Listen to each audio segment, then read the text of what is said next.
Olá, estamos no segundo bloco do Asaprev em Foco. Eu gostaria que, antes de continuar com a entrevista com o Dr. Odair Tramontini, de lembrar o seguinte.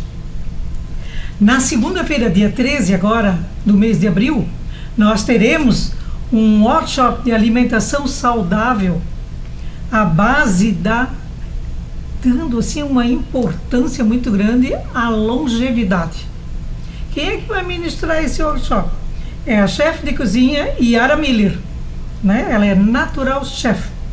Então, assim, vai discorrer sobre a culinária natural e funcional. E aí eu digo assim, olha o cuidado que hoje nós temos que ter, né, com pessoas que têm problemas com alimentação com glúten, com lactose, né? E ela vai fazer algumas receitas, vai dar a receita, vai presentear as pessoas que estarão presentes e vamos fazer também uma degustação.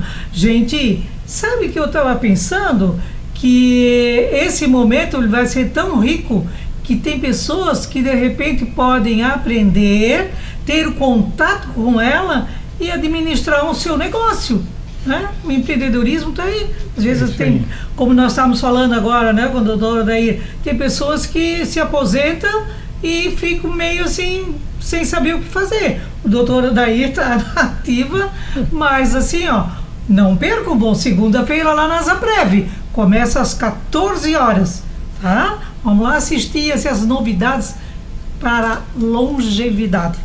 Então, doutor Odair, eu gostaria de perguntar o seguinte, o senhor falou que tem 2 filhos, são homens? 2 filhos? 2 filhos. Eles também estão nessa mesma... Não, eles não quiseram seguir a área do pai e da mãe. Tanto a mãe como o pai são promotores de justiça. A sua esposa também? Ex-esposa, ela era promotora de justiça. E Sim. É promotora. E os meninos optaram por outros caminhos. O menino está estudando economia e administração, gosta muito de mercado financeiro. E a menina que tem 18 anos está fazendo medicina lá na PUC do Paraná. Então são meninos que me orgulham muito, tem uma relação sensacional. Tudo isso, né, nos deixa feliz, né, quando a gente vê que os filhos começam a se encaminhar, né, para um lado que com certeza vai ser sucesso. Você tem um casal de filhos? Casal. 18 que maravilha. 20 anos. Doutor Odair, eu tenho uma curiosidade seguinte. O senhor foi candidato, né, a prefeito de Blumenau. Não chegou ainda, mas eu digo ainda, pode chegar, né? O senhor agora gostaria de estar continuando com essa vontade de ser candidato a alguma coisa? Como é que é? Eu fui candidato a prefeito de Blumenau 2 vezes, né? E as 2 vezes me faltou aproximadamente 1% para eu ir para o segundo turno. Nessa última, em especial, foi um pouco decepcionante, porque nós estávamos muito melhor preparados, nós tínhamos uma equipe excelente, mas enfim, perdemos a eleição e eu tinha decidido que eu não iria mais concorrer, a cidade não me quis como prefeito e eu desejo que o prefeito que ganhou a eleição faça uma boa administração, porque afinal de contas a gente mora aqui, a gente vive aqui, a gente tem patrimônio da gente aqui, a gente quer que a cidade continue sendo uma cidade acolhedora, de progresso, enfim, que seja Blumenau de sempre. Mas o partido me convocou porque eu fiz quase 32% dos votos da 3ª maior cidade do nosso estado. Então não é pouca coisa, né? Foram quase 56 mil votos. Né? Um voto qualificado, um voto de pessoas que sabem que votaram por Tramontini. Não foi no número, como a gente viu em muitas circunstâncias por aí, que as pessoas votavam no número sem saber quem era, tanto para um lado como para o outro. Né? E no meu caso, foi um voto identificado. Né? E então o partido me convocou e eu calcei a sandália da humildade, como se diz, né? E serei candidato a deputado estadual pelo mesmo partido, pelo único partido que eu me filiei na minha vida, que é o Partido Novo.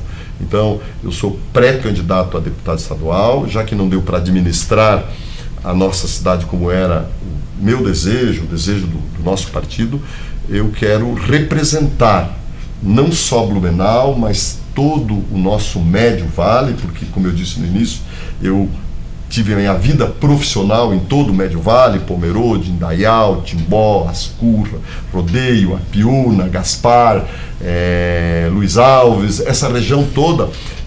Então eu tenho essa identidade não só com a cidade, mas com toda a nossa região. E por isso que o partido me colocou como candidato, sou o único candidato do Partido Novo a deputado estadual nessa região, e esse é o meu projeto, né? Então estamos aí com as conversas, já estou fazendo as visitas, ouvindo as pessoas, porque eu só fui candidato para o Executivo, agora estou me apresentando para o Legislativo, que é uma área que me interessa muito. Eu tenho formação, né? Eu sou bacharel em Direito, fui promotor, hoje sou advogado, então eu conheço de leis, eu conheço de instrumentos de fiscalização, porque qual é a principal função de um deputado, né? É fazer leis e fiscalizar os atos do Executivo. Essas são as principais funções. Mas hoje, com as emendas, também o deputado pode trazer muitos recursos para a sua cidade, para a sua região.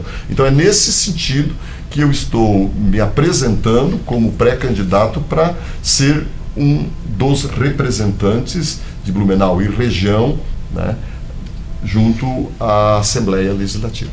Legal. Nossa, então, que maravilha. Eu penso assim, né?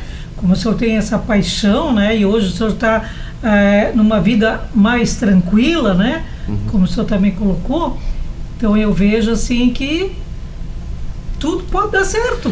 Eu até acrescento para a senhora, sem crítica a quem quer que seja, mas eu sempre digo que quando a gente entra para a vida política, a gente tem que ter duas coisas. Primeiro, ter disposição, mas sobretudo disponibilidade, né? A gente tem que estar disponível. Essa disposição, disponibilidade, e não precisar da política para viver. Esse é um corte bem importante. Meu Deus, muito certo. E eu tenho essas condições. Eu não preciso da política para viver. Eu não vou fazer concessões, eu não vou violar princípios para conquistar cargos. Aliás, eu poderia ter sido candidato do governador, que me convidou para ir para o PL, para ser candidato a prefeito de Blumenau. Eu não aceitei, porque eu não sou vira-casaca, não sou de mudar partido, e ele encontrou uma outra pessoa que acabou se elegendo com a força do governo municipal e o governo estadual. Não é uma crítica, é uma constatação. Então, eu não tergiversei sobre aquilo que eu defendia.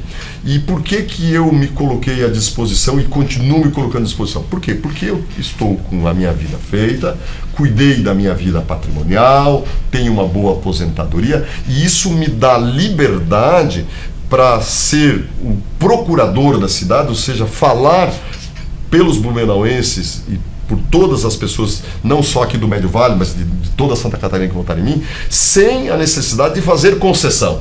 Porque uma das coisas que empobrece a política é quando as pessoas precisam da política para viver, e aí cedem aqui, cedem ali, fazem concessões lá, que é para se manter, porque afinal de contas elas dependem daquilo. Então eu considero que eu reúno esses predicados, né, e além do preparo, da experiência, essas condições me habilitam, né, a me apresentar como uma das possibilidades da cidade para ter mais um deputado representando. Certíssimo, muito bem colocado, né? Eu acho que é bem isso aí. Eu acho que são pessoas, como o senhor está, né, agora nos colocando aqui, são essas pessoas que têm que estar à frente, né, de um compromisso com a cidade, com o Estado.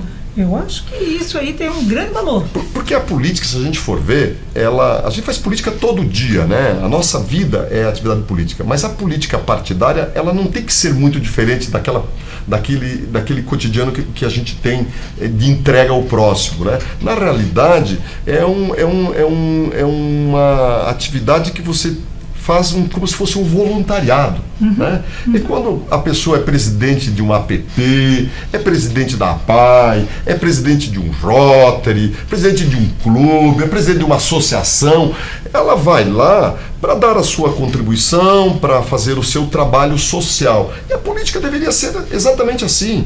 É um caminho de transição, de temporalidade, porque o grande problema é quando ela deixa de ser uma doação e vira uma fruição.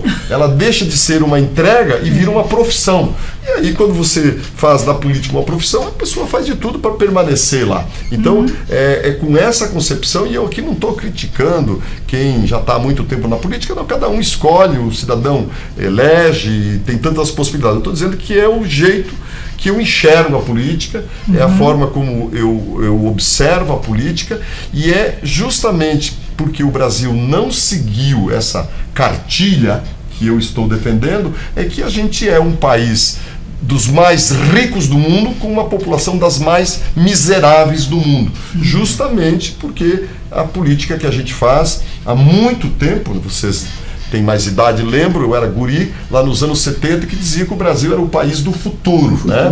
E nós já estamos indo para a reta final da vida e o futuro não chegou. Então a gente precisa ver o que está errado. E aí tem uma frase que eu gosto muito,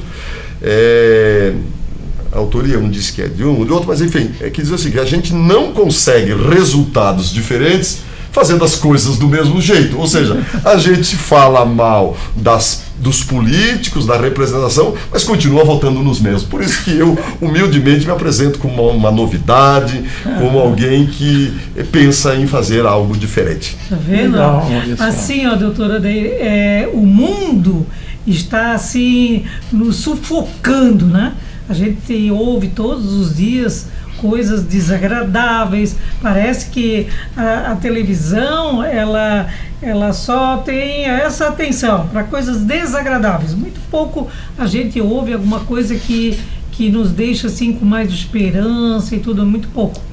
Mas também nós não podemos, eu sempre digo assim, perder a esperança, né? Se o Brasil é um país imenso, um país que é um dos maiores do mundo, né?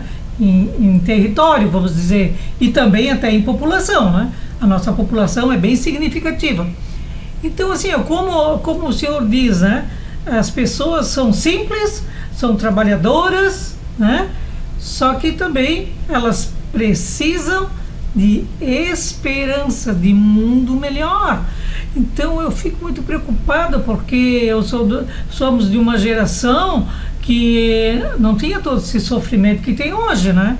Então é uma coisa que deixa a gente bastante preocupada, né? É isso aí.